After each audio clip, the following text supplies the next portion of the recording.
by the end of the 12 weeks, if he achieves it, it's going to feel like a really big win. Going through a training process and giving them a real experience of their body changing. The exercising, I want to be in the room with him. I don't really want to become stronger, become more flexible. Like some of the stuff we were doing was really challenging. What he had in his head, what his expectations were. He's being able to just kind of keep up with my 7-year-old as he gets older, right? He's actually doing stuff that you enjoy, because those are the sort of things that lead to long-term behaviour changes. Let's go again. It needs to be meaningful for him.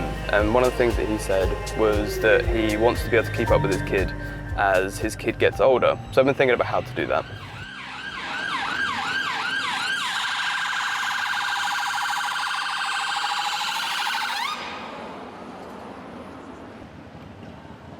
Personal training is about understanding the person in front of you. It's understanding their life circumstances. It's understanding what puts pressure on their life and how you can use exercise and nutrition to alleviate some of that pressure.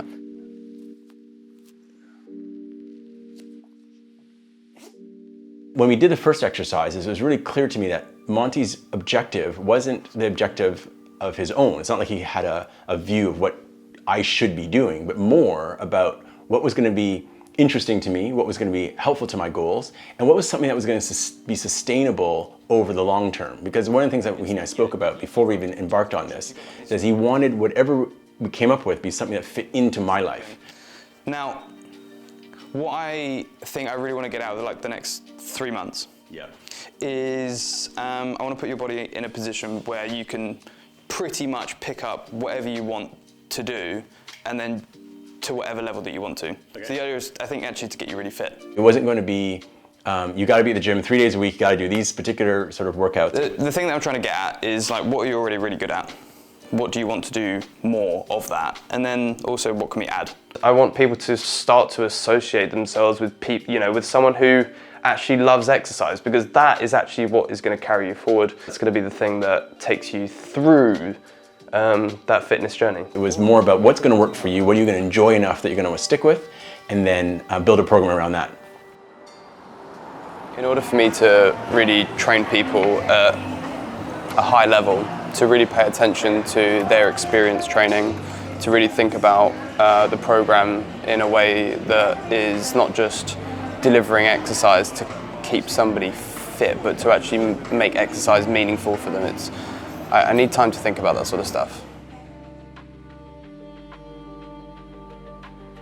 Coming on that first day and having Monty kind of take me through various exercises and understanding what was important to me and trying to turn that into a program was kind of an interesting, novel thing for me to experience. The thing that I love about personal training, there's so many things that I love, but the one thing that I love is that somebody can come in with an idea that their body can't do this thing or that they're stuck this way. And when they've gone through that training program with me and they've got that hard evidence and that real experience of not feeling like that, not being like that anymore, it's totally freeing for them. I absolutely love it. What I've realized is, and maybe this is a totally human thing, but what I realize is even when I'm struggling, I need to see a little bit of progress. Like just something. Dude, it's essential.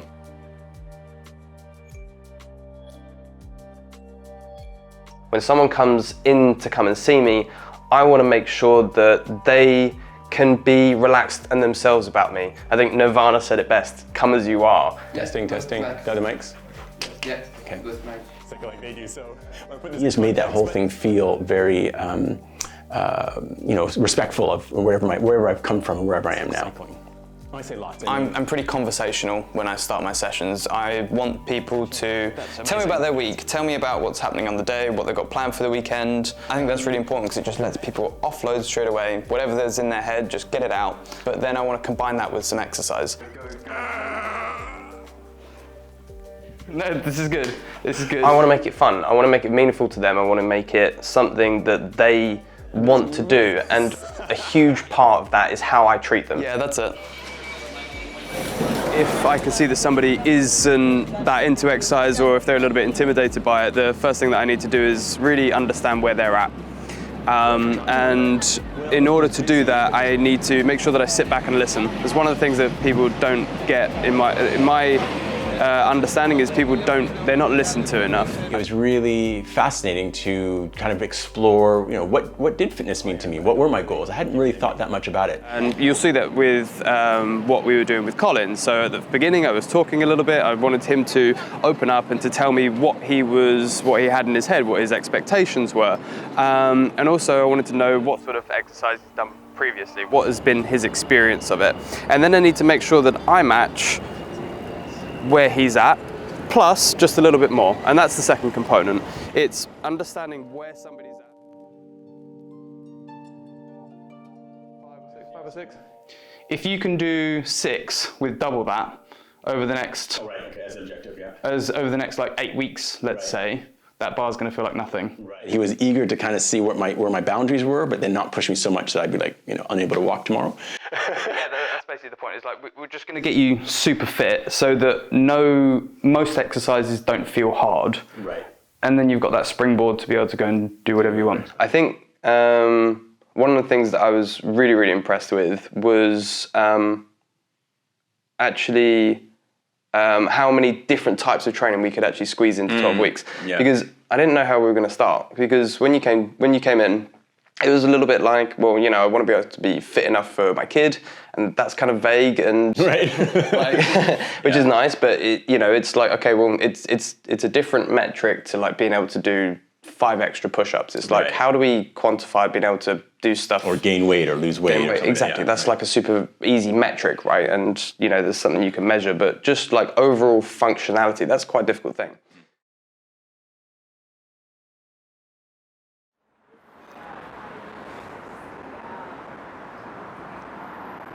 I think Monty's got a really good style about him. He's very inquisitive and curious, and it sounds like his approach is around finding what already fits in with what you like, so that you're not struggling against, kind of swimming upstream, trying to find a way to get fitness into your life. When I came into that first session, I was just like, I don't want to push too much of what I think is useful generally onto you. Right. I needed to figure out where you were at, what did you want, and try and figure out how I can use my experiences of my own training and training other people to give you something that's actually meaningful to you.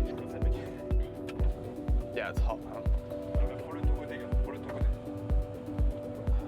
And one of the things that he said was that he wants to be able to keep up with his kid as his kid gets older. In all of this is being able to just kind of keep up with my 7-year-old as he gets older, right? So I've been thinking about how to do that. I wanted to give him something that was just going to be really, really difficult, because one of the things he wanted to do was touch his toes, and I knew that that was going to happen really quickly. And I wanted to give him something that was going to be challenging, because I wanted to push the boundaries of what he thought he could do. But there's always this level right in the middle between what you can't do and what you can already do. That is what you need to be training, and then eventually you just do it, and then you're like, where the hell did that come from? Because that's what happened. 3 more. No, one more. One more? Okay. What worked out really well, I think, is you found things that were either already in my comfort zone, like I just want to continue doing those things, or things that were outside my comfort zone, but you had some foresight to say, if you work on this, go, you're probably going to end up liking it.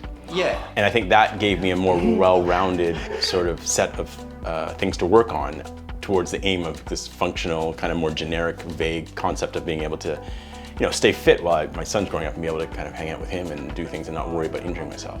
That's good. I think I went through a bit of an emotional curve. At the beginning, it was all very exciting, very interesting. I was coming in on Tuesdays before going into work, and it was really great. And then it started to get hard. Like some of the stuff we were doing was really challenging. We started to do some weight training. I know that he hasn't done that sort of stuff for a long time. Last one, go, Collin. Yes, man. I hated the military press, which at least that's what they call it in North America. Military press, yeah. Yeah. So the action of putting the bar there and pushing up almost slightly behind my head was just something I just didn't like. I just found it unpleasant. What didn't you like about it? Well, now in hindsight, I know what I didn't like about it. I wasn't strong enough to do it in a way that felt good. So the lack of strength made it just unpleasant. That's just the bar. That's just the bar. That bar weighs 20 kilos. Right. And dude, it was hard, man. It was hard. It was hard. Do you remember what that was like? I had to find this balance between, if I stick with this, I'm gonna work towards my goals. If I don't, I'm not. I'm gonna kind of be back at where I was before I started. Make your feet light on my hands. Use your shoulders. See, this is interesting because we didn't actually film week 0. We're sort of jumping in halfway here, but actually in week 2, you could not get those feet off the That floor. exercise, when we started it, I just was unable to do anything that felt like progress. That's one of the most important lessons I think I can take out of this period, is just remembering that the body goes through its cycles and it's influenced by your sleep and by your eating and your stress and all those things. And it's gonna be up and down, but overall it's going up. But there's this, these little dips. It was great for me to recognize that I needed to persist on the one hand, but also Monty just made it fun. I mean, 100 kilos is no joke. That's a really heavy weight. It looks heavy. We're here to do work, but I want you to actually enjoy doing what we're doing, because then you're more likely to stick with it. Every time we did add a bit more weight on it, I felt this immense joy and pride that I could lift more weight. That was 95. That's 95. I remember the first time I touched 100, I was like, that's insane. I mean, that is insane. 100 kilos is a lot. It's a lot. I want to see if I can, because We only touched on deadlift technique on like one session, because I knew that like your deadlift technique looked good. And there's no point in me going around and like trying to, make sure every line is perfect or whatever. Just allowing your body to get used to picking up that weight was enough for your body to be safe to do it. having a coaching experience is really good because it gives a perspective that I can't really see. So I can't see my form. I can't really see, where my strengths are, what I'm good at, and what needs to be worked on. So just having somebody be able to look at my form and say, oh, that's really good, or oh, you seem to be quite flexible here. These are things that are a little bit abstract for me to understand when I don't have someone coaching. If somebody can come in at the level that they are happy to come into, and happy is the key word there, they feel happy to be working at that level, you can just slowly build it up. We've just built it up super gradually, and we've not blasted you too hard, and we've just allowed your body to recover. Yeah. And all of a sudden, you're doing stuff that the majority of the population just don't do. Come on. Fingertips. I want people to get hard results. I want them to have that evidence that their body can be better, that their mind can be better. Yes, dude. Yes, man. That's it. First time you've done 3 lots of 8. It's the first time you've done 3 lots of 8. My progress was more like achieving things.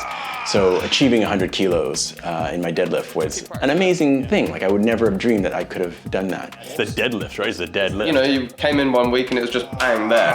And then being able to not only just touch my toes, but I was like, forward fold, grab my heels, that kind of stuff, which for me was a goal that I've been working on in some sense, for 20 years and never was making any progress. The impact that you can have on people's lives if you get them a bit fitter, you sort out their diet, you get them to lose a bit of body fat, whatever it is, you can transform people's lives, and that is what has kept me doing this for 10 years. 5, 4, 3, 2, 1, rip, go, go, go. Come on, man, come on, come on, come on, come on. Don't you dare stop pulling. Don't you dare stop pulling, Colin. Come on, push, push, push.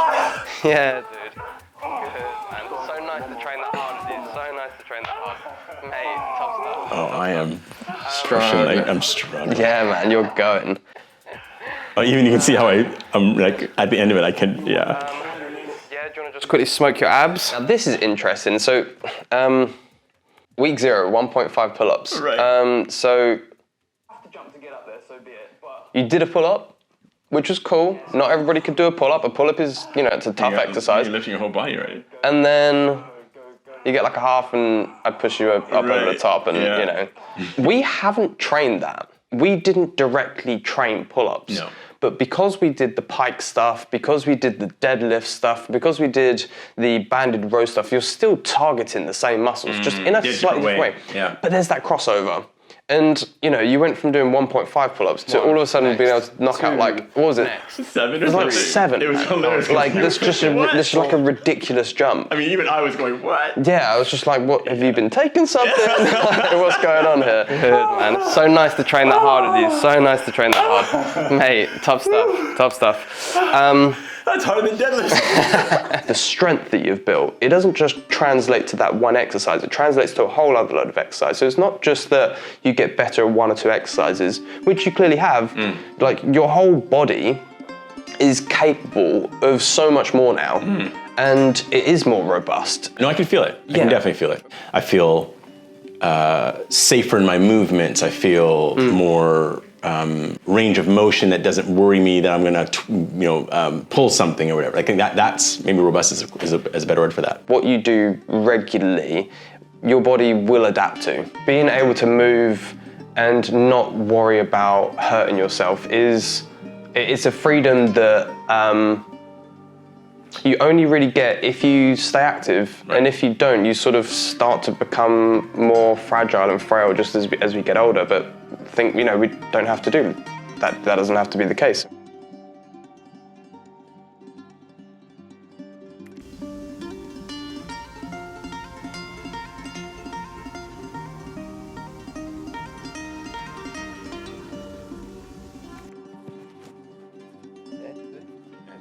Yeah, that's good.